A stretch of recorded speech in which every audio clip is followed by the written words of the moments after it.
اس زمین پہ اللہ کے ایک کریم نبی عزیر علیہ السلام اللہ کے ہر حکم کو تسلیم کرتے تھے، انسانوں میں محبت، امن اور ایک دوسرے کے لیے احساس کو پیدا کرتے تھے۔ حضرت عزیر بن شلخیہ بنی اسرائیل میں حضرت موسیٰ علیہ السلام کے بعد تشریف فرما ہوئے۔ آپ تورات کے حافظ اور لوگوں کو اللہ کے اصول سمجھایا کرتے تھے۔ جب بنی اسرائیل قوم نافرمان ہو گئی تو اللہ نے اپنا عذاب بابل کے بادشاہ بخت نصر کی صورت میں نازل کیا۔ وہ بنی اسرائیل کو چن چن کے مارتا تھا اور اس نے یروشلم کو تباہ کر کے تورات کی ایک بھی جلد باقی نہ چھوڑی، اور تقریباً 40,000 بنی اسرائیل کے عالموں کو مار دیا اور 1,00,000 یہودیوں کو قید کروا دیا۔ ان بنی اسرائیل میں حضرت عزیر علیہ السلام بھی تھے۔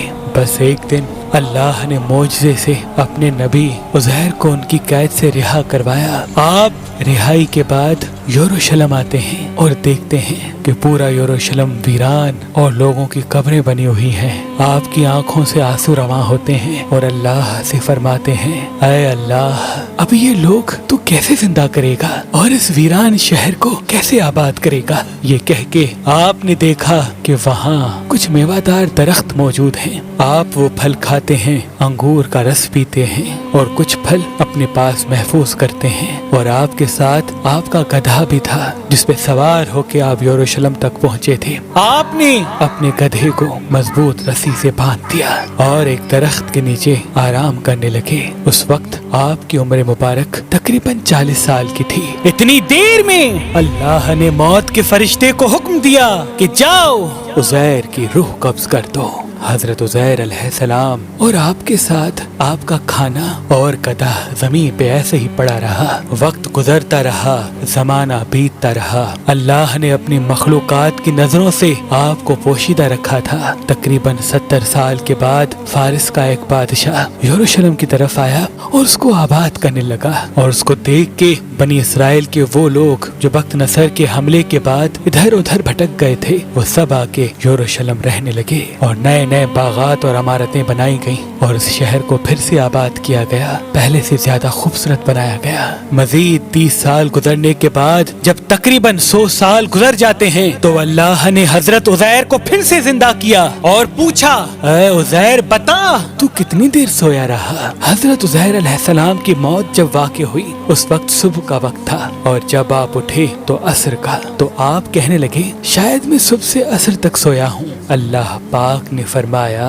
اے عزیر دیکھ، تمہارے ساتھ تمہارا گدھا بھی سویا تھا۔ اب جو عزیر علیہ السلام اپنے گدھے کو دیکھیں تو آپ کے گدھے کی ہڈیاں زمین پہ بکھری ہوئی تھیں اور آوازیں غائب آنے لگی۔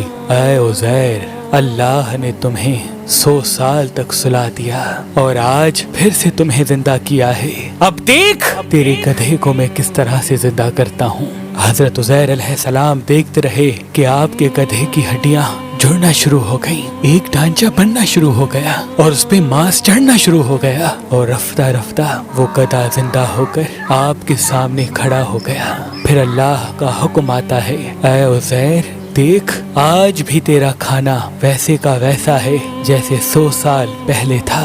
حضرت عزیر علیہ السلام اللہ کا شکر کرتے ہیں اور رو کے کہتے ہیں، بے شک جو انسان کو خون کی ایک بوند سے زندگی دے سکتا ہے، وہ انسان کی گلی سڑی ہڈیوں کو بھی پھر سے زندہ کرنے کی قدرت رکھتا ہے۔ آپ کی اس عارضی موت کے درمیان وہ بستی آباد ہو چکی تھی۔ آپ کھانا کھا کر جیسے ہی بستی کے لوگوں سے پوچھنے لگے کہ کیا آپ اللہ کے نبی عزیر کو جانتے ہیں؟ لوگوں نے کہا، ہاں وہ اللہ کے نبی تھے اور ان کو گزرے ہوئے 100 سال سے بھی زیادہ عرصہ گزر چکا ہے۔ اتنے میں اللہ کے نبی حضرت عزیر علیہ السلام فرماتے ہیں، اے لوگو، وہ عزیر اللہ کا نبی میں ہوں، مجھے اللہ نے 100 سال تک سلا دیا تھا اور پھر سے زندہ کیا ہے تاکہ تم لوگوں کی اصلاح کر سکوں۔ لیکن اس بستی کے لوگوں کو یقین نہ آیا۔ اس بستی میں ایک بوڑھی عورت رہتی تھی جس کی عمر تقریباً 120 سال تھی۔ وہ تمام کے تمام لوگ اس عورت کو لے کے آئے اور پوچھنے لگے کہ جو حضرت عزیر کے واقعات آپ ہمیں سناتی ہیں،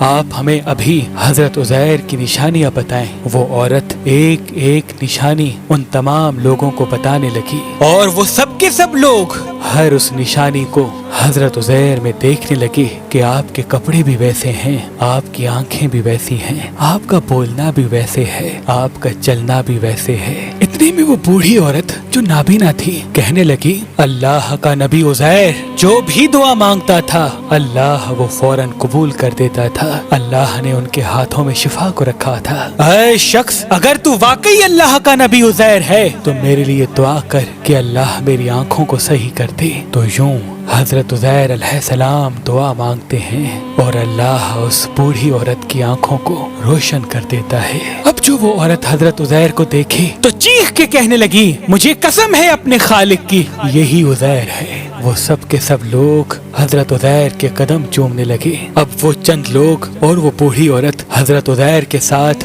بنی اسرائیل کے لوگوں کے پاس آتے ہیں، جہاں حضرت عزیر کا بیٹا اور پوتے بھی موجود تھے جو بوڑھے ہو چکے تھے۔ وہ بوڑھی عورت سب کو بتانے لگی کہ یہ اللہ کے نبی عزیر ہیں، کچھ ایمان لے آئے، کچھ سوالات کرنے لگے۔ اتنے میں آپ کا بیٹا کہنے لگا، میرے بابا عزیر کے کندھوں پر ایک کالے رنگ کا مسا تھا جو چاند کی مثل تھا، اگر آپ واقعی میرے بابا عزیر ہیں تو وہ دکھائیں۔ حضرت عزیر علیہ السلام نے اپنا کرتا اتارا اور تمام کے تمام لوگ دیکھنے لگے کہ کندھوں کے درمیان وہی نشان موجود تھا۔ اور پھر اللہ کے نبی حضرت عزیر علیہ السلام سب کو تورات سنانے لگے اور تمام بنی اسرائیل آپ کے ہاتھ اور قدم چوم کر کہنے لگے، ہمیں قسم ہے اپنے خالق کی آپ اللہ کے نبی عزیر ہیں۔ بے شک اللہ ہر چیز پہ قدرت رکھتا ہے، وہ جیسے زندگی دے سکتا ہے ویسے ہی مرے ہوئے انسان کو روز محشر زندہ کرے گا اور انسانوں اور جنات کے گروہ سے دوزخ اور جنت کو بھر دے گا۔